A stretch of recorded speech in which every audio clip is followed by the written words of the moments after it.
kusoo dhawaada cashar cusub. Casharkeena maanta waxaynu ku qaadanaynaa imaginary numbers. Marka ka soo qaad hadaynu haysano square root of minus 25. Solutionkiisa muxuu noqonayaa? Macna xalkiisa muxuu noqonayaa? Marka numberka negative-ka ah xididka see baynu uga saari karnaa. Bas waxaynu hadda garanaynaa hadaynu haysano square root of 25 inuu yahay plus minus 5. Marka 5 markaynu 5 ku dhufano waxaynu soo baxay 25 sidoo kale minus 5 markaynu minus 5 ku dhufano waxaynu soo baxay 25. bas muxuu yahay numberka real numberka oo markii la isku dhufto uu ina siinayo negative 25. marka numberka kan yani ma jiro number real ah oo markaynu isku dhufano ina siinaya negative number. marka sidaa darteed xididka numberkan kama saari karno. marka real number solution xal real ah ma laha. marka sidaa darteed waxaynu introduce garaynaynaa number cusub oo loo yaqaano imaginary number. marka waxaan dhahaynaa let square root of minus 1 baan waxa ka dhiganaynaa inuu yahay I sidoo kale I square waxaynu noqonaysaa minus 1. marka numberkan waxa loo yaqaanaa imaginary number.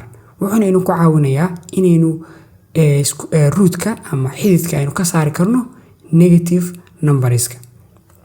marka ka soo qaad waxa la weydiiyay 4 waxa ka jirta 6 negative numbersna ma garanayso yani wali negative numbers lama keenin ma aan garanayso. marka maxay noqonaysaa xalkiisa? yani adoo $4 haysta waxa laga rabaa inaad 6 bixiso.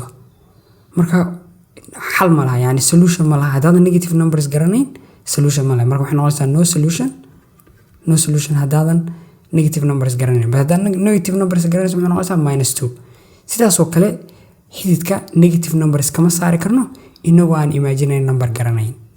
okay marka seven u xalin karnaa inagoo isticmaalayna imaginary number. marka square root of minus 25 wuxuu noqonayaa marka waxaynu isticmaalaynaa qaacidada ah hadaynu haysano square root of a oo lagu dhiftay b inay noqonayso yani inside the root waxa ku haysana a lagu dhiftay b waxaynu noqonaysaa square root of a oo lagu dhiftay square root of b. marka qaanuunkan isticmaalayna bas qaanuunka waxa muhiim ah inaad ogtahay in hadii a iyo b waa in labadooduba ay ka yihiin ever yani labadooda a iyo b labadaba negative ma noqon karaanin bas labadu positive waa noqon karaan midna negative waa noqon karaa marka uu kan kale yahay positive. marka haduu a yahay minus ay b na minus tahay case kan lama ogola. case kan ma ahan inta kale waa shaqeynaya. okay marka root kan waxaan u kala bixsanaynaa square root of 25 oo lagu dhiftay square root of minus 1. okay marka kan wuxuu noqonayaa kan waxaan qaadanaynaa principal root ka yani positive kaliya inuu qaadanaynaa. marka square root of 25 wuxuu noo soo baxayaa waa 5 square root of minus 1 na maxaa niri square root of minus 1 waxaa niri inuu yahay I. marka kan waxay noqonaysaa 5i. sidoo kale hadaynu haysano square root of minus 64 solutionkiisa muxuu noqonayaa yani kan waxaan u kala qaadanaynaa square root of 64 oo lagu dhiftay square root of minus 1 yani principal root ka 64 muxuu noqonayaa waa 8 kana muxuu noqonayaa waa I. marka 8i bay noqonaysaa. okay marka hadaynu haysano marka laba negative number seven uga shaqeynaynaa. marka ka soo qaad waxaan haysanaa square root of minus 2 oo lagu dhiftay square root of minus 3. okay seven markaan uga shaqeynaynaa waxaan uga shaqeynaynaa labadaba waxaynu bedelaynaa imaginary number. yani kan waxaan u qorayaa square root of 2 oo lagu dhiftay square root of minus 1 sidoo kale kan waxaan u qorayaa square root of 3 oo lagu dhiftay square root of minus 1. marka maxay noqonaysaa halka waxay noqonaysaa square root of 2 oo lagu dhiftay I oo lagu sii dhiftay square root of 3 oo lagu dhiftay I.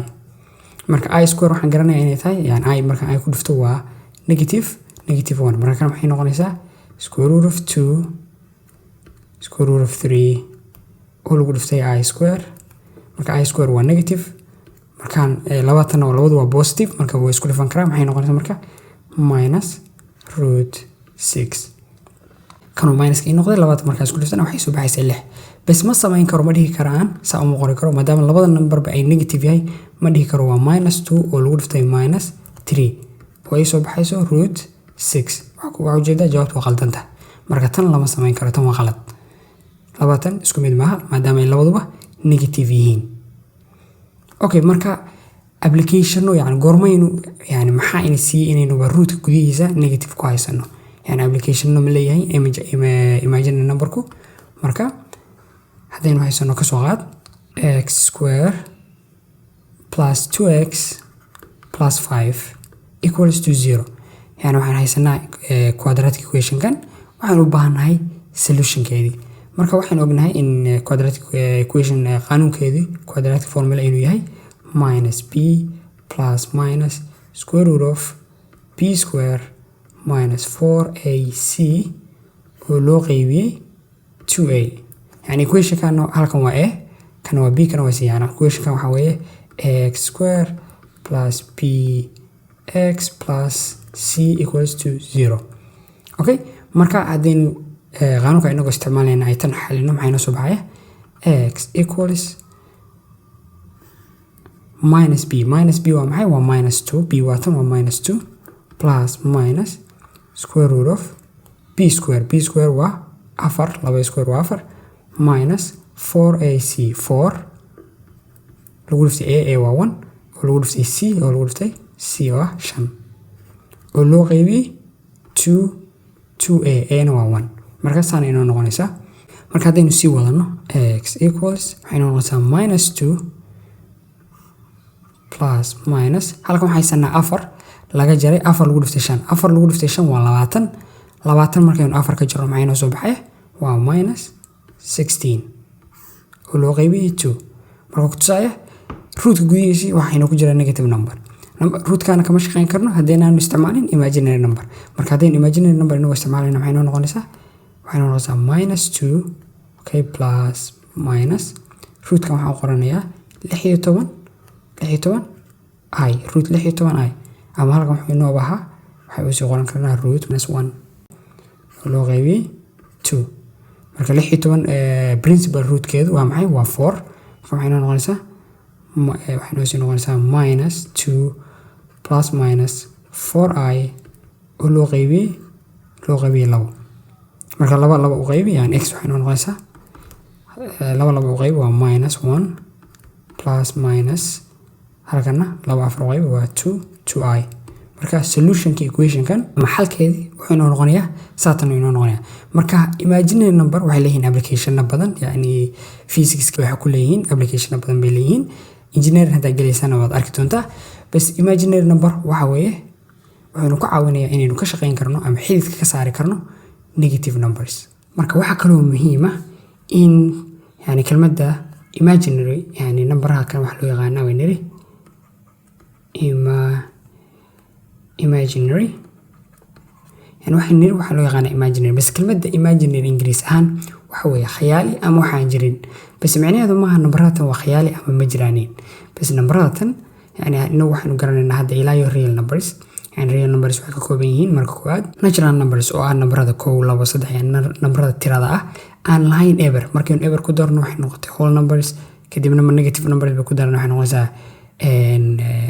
integers kadibna rational irrational number yani waxaanu garanaynaa ilaa inta waan garanaynaa waa real numbers bas hadda waxaanu ku dareynaa imaginary number markaynu imaginary number aynu ku darno waxay noqonayaan complex numbers marka imaginary wuxuu real u yahay ama u jiraa sida numberada ay integers ay real u yihiin ama rational ay real u yihiin saasuu real u yahay kelmadda imaginary magaca waa la isaga bixiyay maahane micnaheedu maaha numberku waa khiyaali yani ilaa hadda waxaynu garanaynaa real numbers axis yani real numberski axis ka kaliya aynu garanaynaa waxaynu ku dareynaa imaginary axis imaginary axis baynu ku dareynaa kana waxaa loo yaqaanaa complex plane marka complex plane iyo complex numbers waxaynu ku qaadan doonaa video soo socda marka video kan intaas ku soo gabagabeynaya videoga hadda wax su'aalaha ka qabto comment ku weydii videoga hadda ka heshana like subscribe asxaabtaadan la wadaag